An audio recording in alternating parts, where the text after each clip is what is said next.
Welcome to All Things Chiropractic.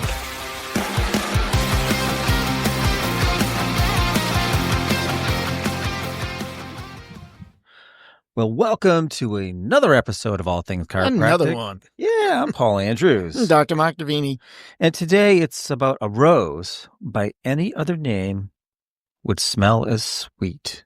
What a great line from Romeo and Juliet, I think. Billy was a good guy. Yeah. Billy the Bard, right? So it's really about what's a subluxation, right? And most chiropractors are stopping short in their cars. They're stopping everything because they're like, this seems pretty easy. Or I know the answer to that, right? But do you? But do you, right? Yeah. I That's remember, what we're going to investigate. Yeah. So I remember back years and years ago when I was working with a trade association and they were developing this whole marketing, branding. They're going to, provide pamphlets and all kind of websites and everything to their members, right? It was great. But do you know that the brochure, which started off with two questions and answers. First one was, what is chiropractic? And the second one was, what is a subluxation?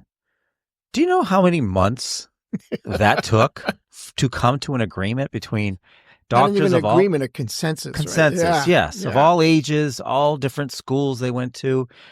As a non-chiropractor, and back then a real, sort of green in the profession, I was completely shocked at how diverse the understanding, the definitions, the rationales for people that went to the same schools too.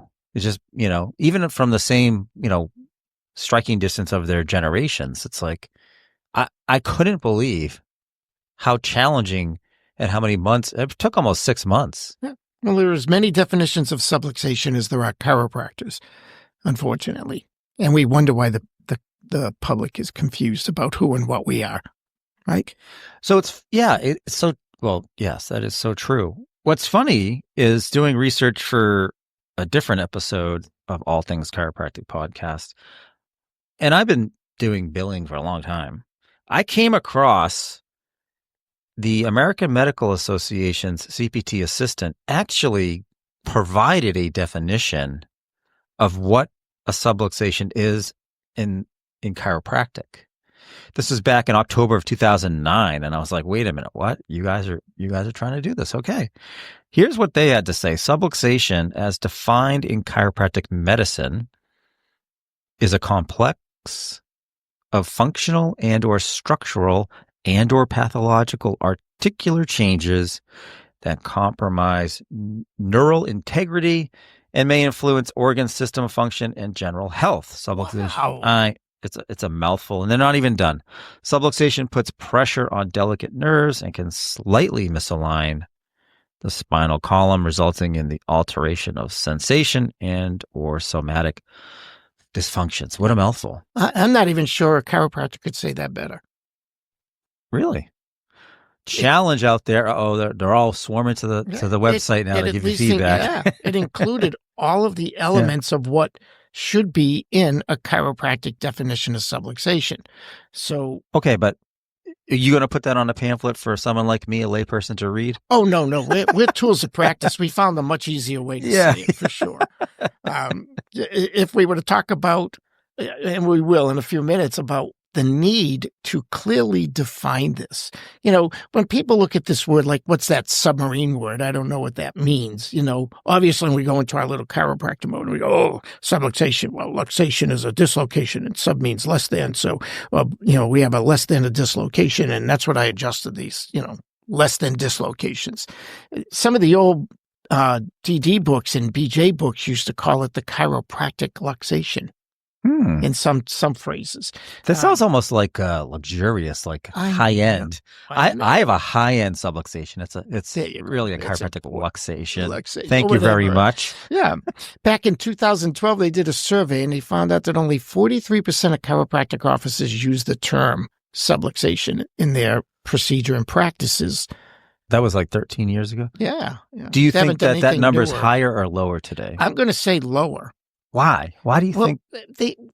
there was a period of time that they made us shy away from using that term, saying, "Oh, if you use that term, you're not going to get paid, or you're not going to do this, or no one's going to accept you." And I am here at this point in time to say, get over it. Number one, we shouldn't be arguing with ourselves about something as fundamental as what we do. We should all come to a nice unified opinion about what it is. But that all set aside, let's at least back it up by state laws, which very commonly use the word subluxation or some descriptive nature of it that defines the subluxation, like the CPT definition you just read. But also think about Medicare. Medicare has assigned a whole code set that basically they say represents the chiropractic subluxation. They use the word. So are you going to start making me like Medicare right now? In this particular case, we're going to say this is a good thing because Medicare is the only one that clearly defines or clearly uses the term subluxation and clearly assigns it to chiropractors only. We're the only ones. We own it in the Medicare world. So I'm going to back up by saying if it's good enough for the feds, it's good enough to put this discussion to rest. Chiropractors treat subluxations of the spine. Okay. And let's say that you inspire 100% of chiropractors around the nation to embrace and use this word. The problem becomes, what is their definition versus your definition? Why isn't there a unified definition? This is our biggest problem as a profession. So I think we should work backwards. If we read other definitions of subluxation, and those of you that have R.W. Stevenson's book, written back in 1927, by the way, a subluxation is the Mark condition. was around then, right? Yeah, that was during my high school years. One of your contemporaries. Yeah. I knew him well. Yeah, Billy and I were good. Yeah. A subluxation is the condition of a vertebra that has lost its proper juxtaposition with the one above or the one below or both, to an extent less than a luxation, which impinges nerves and interferes with the transmission of mental impulses. Hippocrates, going back even further than Stevenson, and no, I wasn't around at that point. Okay, Hippocrates said, in the first place, the structure of the spine should be known for the knowledge it is the requisite for many diseases. So we're basically talking about an all-encompassing thing that involves more than just a fixated joint. Tools of practice are one-liner that we advocate so strongly to have in your office so that patients can understand, because they certainly wouldn't understand what we just said.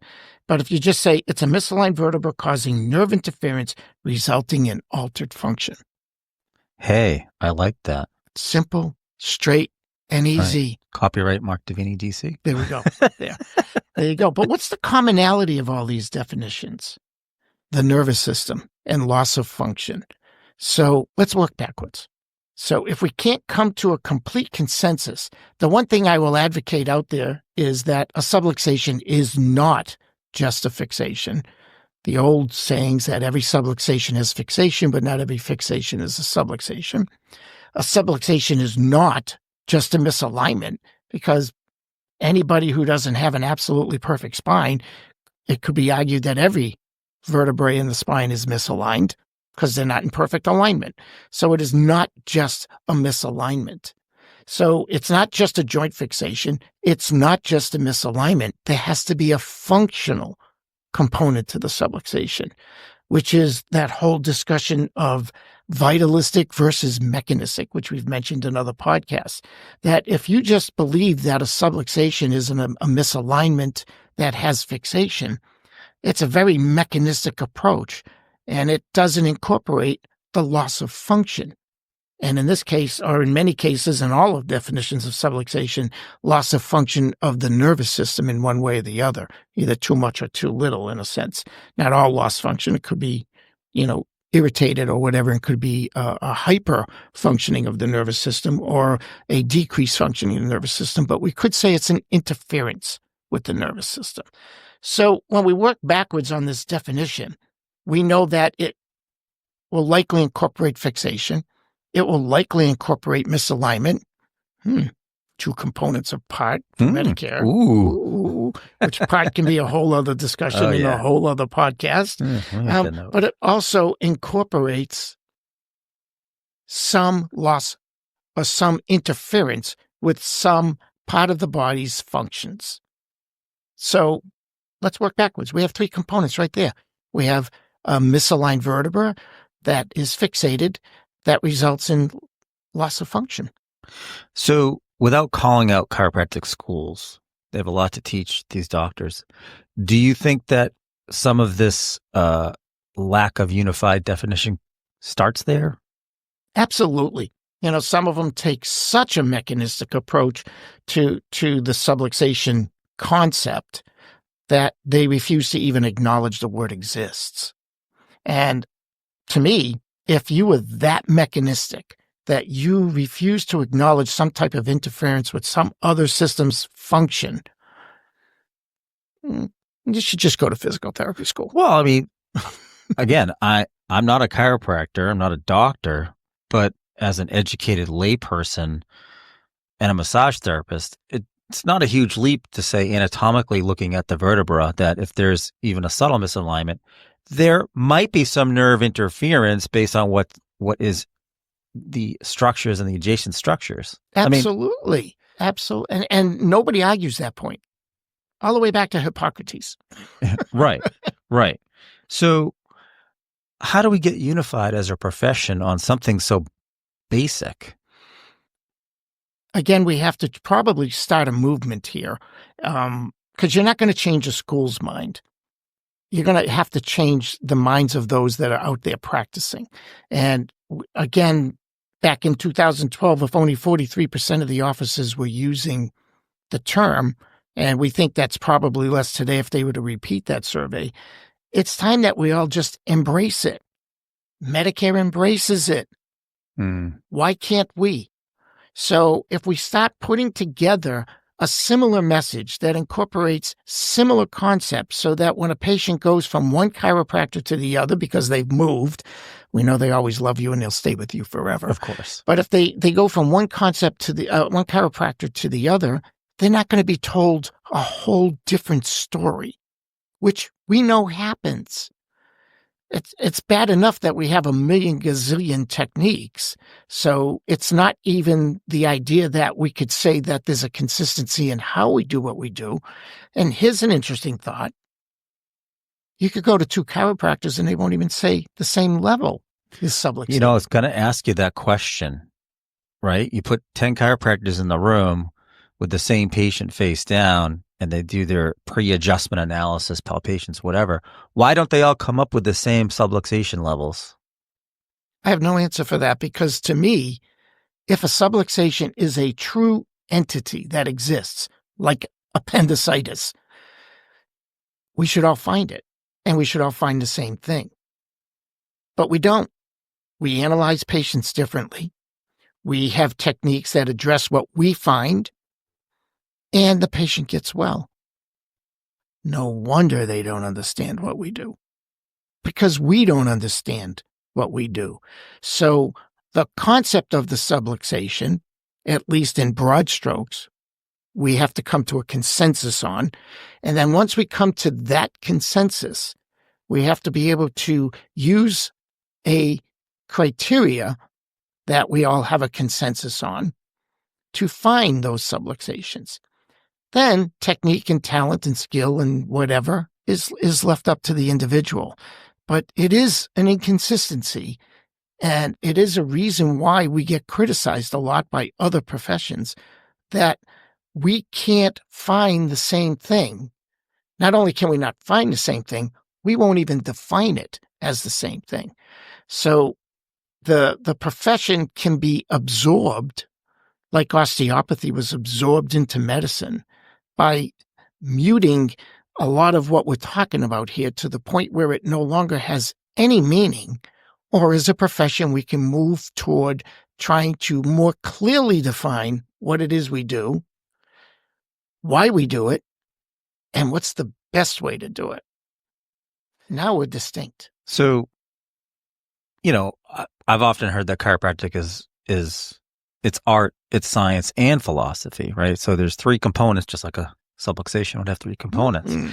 And chiropractic as a profession is fairly young still, I mean, it's certainly gone through some growing pains and it certainly evolves.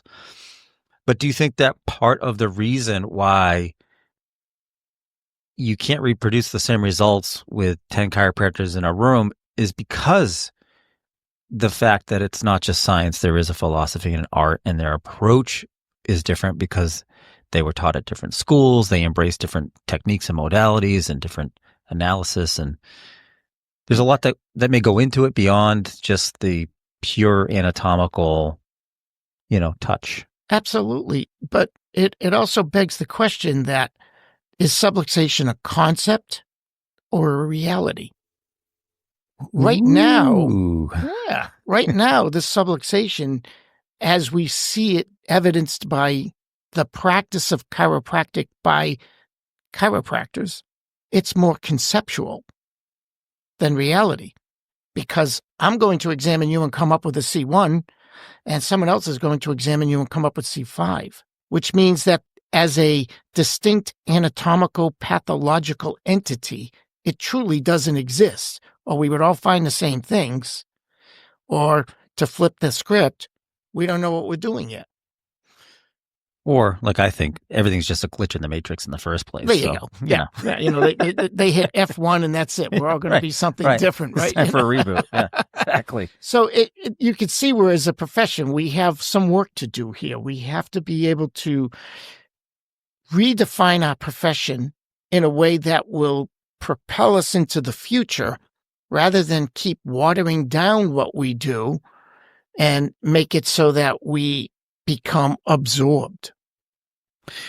So this brings us to our members' moment. And this one's really about what we've been teaching, what CEUs we have out there, what in-person, classes we've been doing, both for CAs and for doctors. And it plays back into this in your world, right? In your office, in your little microcosm of the world. Do you have that unified message, understanding, definition, you name it? Now, it may not be the very efficient definition that Tools of Practice has out there, but whatever it is, do you have that as a unified message in your office, so that if it's you or your CAs or whomever out there as ambassadors, are they exposing people to the same message you would be if they walked into your office? Right. And that's critical, because for right now, as a profession, we can't define things as clearly as they need to be, as we just discussed. But in your office, you can. And that message that you give your patients should be clean. It should be clear. It should be like that elevator speech. You got 30 seconds in an elevator to tell people what it is you do and why you do it and how it helps them. If you can't do that, if your staff can't do that, then you need to work on that, because that's what you want to say, and then make sure everything else in your office says the same thing. If you're going to preach wellness, you don't have posters all over your office talking about all the different kind of pains you can help, unless you want to be a symptom-based practice, which is fine. Then that makes sense. So just be consistent. Make sure that the message that you're sending is, number one, clear and concise. Number two, everybody in your office knows it and knows how to say it the same way. And number three, everything about your office supports that, because people don't get the message just by saying it once. It has to be reinforced over and over and over again. It made me think about associates, right? Because if you got a doctor in your office, how does the patient understand if they're for convenience, they go into either doctor, whoever's better for their schedule, and they're getting different information, or they're feeling the techniques differently, or well, the other doctor doesn't adjust me there, and you have, and exactly. This is all part of the team building. You all sit around, and as you maybe the doctors have to get together and go, what is your clinical approach?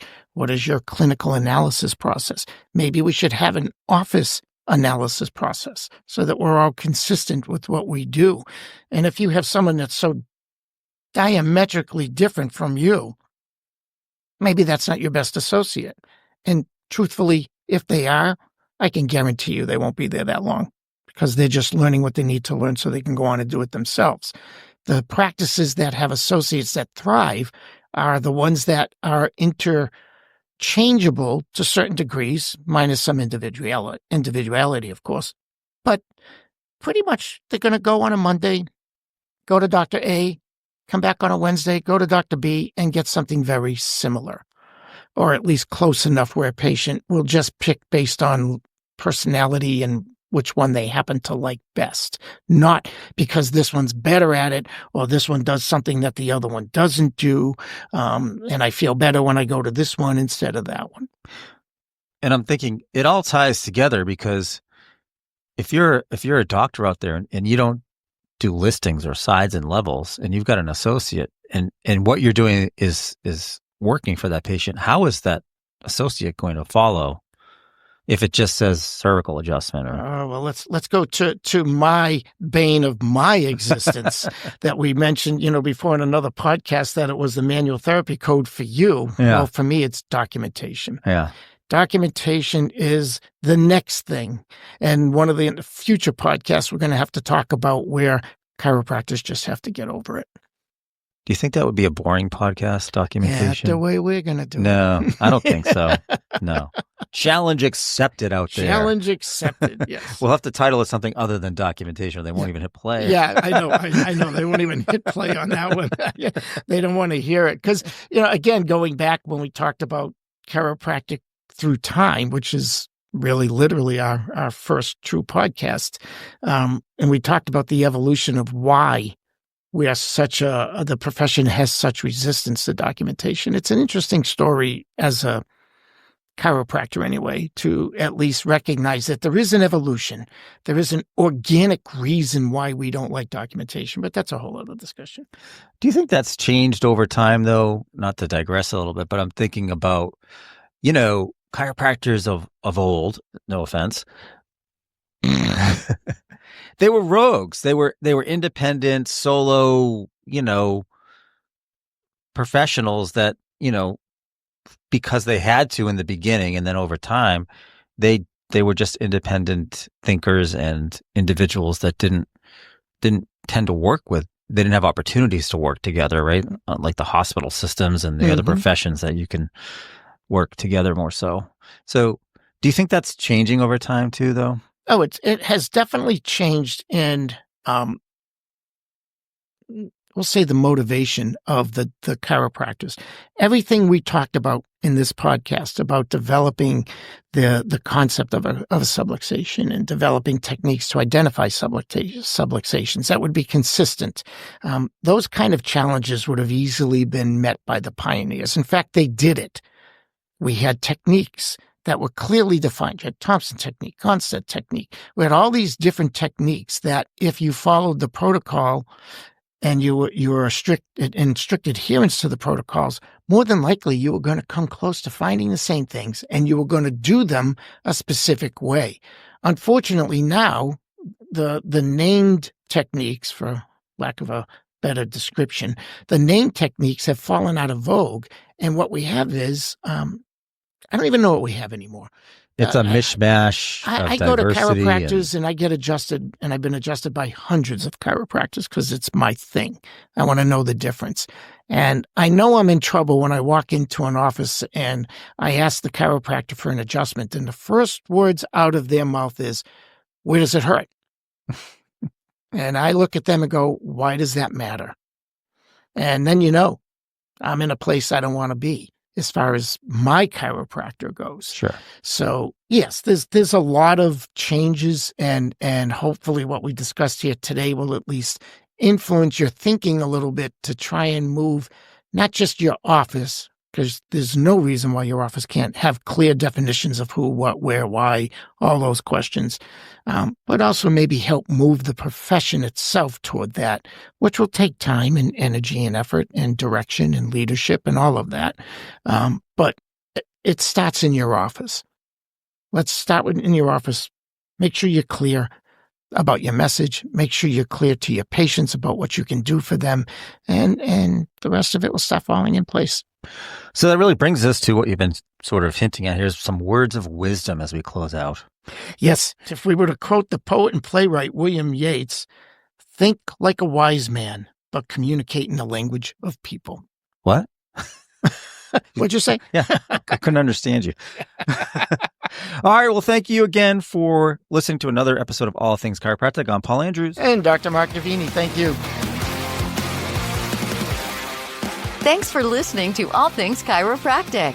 We'd love to hear from you. Visit allthingschiropractic.com with comments, episode ideas, or questions. Or connect with us on Facebook and Instagram at All Things Chiropractic Podcast.